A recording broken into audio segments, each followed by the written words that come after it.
அவ்வளோதாங்க லீவு முடிஞ்சிருச்சு. அம்மா வீட்லேருந்து கிளம்ப வேண்டிய நேரம் வந்துருச்சு. ஐயோ! எனக்கே ரொம்ப மனசு கஷ்டமா இருக்கு. அதுக்கு மேல அம்மாக்கெல்லாம் பயங்கர மனசு கஷ்டமா இருக்கு. வீடே 2 மாசமா கலகலன்னு இருந்துச்சுடி. நீங்கலாம் போயிட்டீங்கன்னா விரிச்சோன்னு ஆயிடுமே அப்டின்ட்டு புலம்பிட்டே இருந்தாங்க. அதுக்கு என்ன பண்றது? நம்ம திருப்பி போய் ரொட்டீன் லைஃப் ஆரம்பிக்கணும்ல. ஸோ எல்லாமே எடுத்துட்டு கிளம்பிர்லாம். அப்பதான் வந்துட்டு எதுவும் மிஸ் ஆகாம இருக்கான்னு சொல்லி செக் பண்ணிக்கணும். கார்ல தான் போறோம். அதனால என்னென்னலாம் எடுத்து போட முடியுமோ போட்டுறலாம்னு சொல்லிட்டு அம்மா மல்லிகை ஜாமான் அது இதுன்னு பயங்கரமா எல்லாம் வாங்குனாங்க. அது நம்ம நெக்ஸ்ட் வீடியோல நம்ம பார்க்கலாம். பாப்பாக்கும் தம்பிக்கும் பங்க் பெட் ஒண்ணு வாங்கியிருந்தோம். அத நெக்ஸ்ட் வீடியோல பார்க்கலாம். கரெக்ட்டா எடுத்து வச்சுட்டு வெளியில போலான்னு கிளம்புறோங்க. மழை அடிச்சுட்டு ஊத்துது. நல்லா இடி, மின்னல் மாதிரி காத்தோட மழை. அதனால அம்மா கொஞ்ச நேரம் வெயிட் பண்ணிட்டு சொன்னாங்க.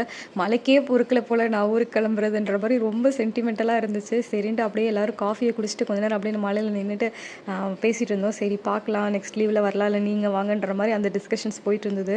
இந்த தடவை லக்கேஜ் வந்து ரொம்பவே கம்மி தான். அதனால நான் வந்துட்டு பாதி என்ன வேணான்னு சொல்லிட்டேன் அம்மா கிட்ட. அதே இதே எடுத்து போட்டாங்க. போன தடவை காரே பத்தலை. அதனால இந்த தடவை நான் வாங்குறதெல்லாம் என்கிட்ட கேட்டுட்டு தான் வாங்கினாங்க. இது ஓகேவா இது ஓகேவான்னு சொல்லிட்டு நான் பாதி என்ன வேண்டாமா நான் ஊர்லேயே பார்த்துக்கிறேன் அப்படின்னு சொல்லிட்டு ரொம்ப முக்கியமானது மட்டும் இந்த அரிசிலாம் இங்கே தான் எடுத்தால் நல்லாயிருக்கும்.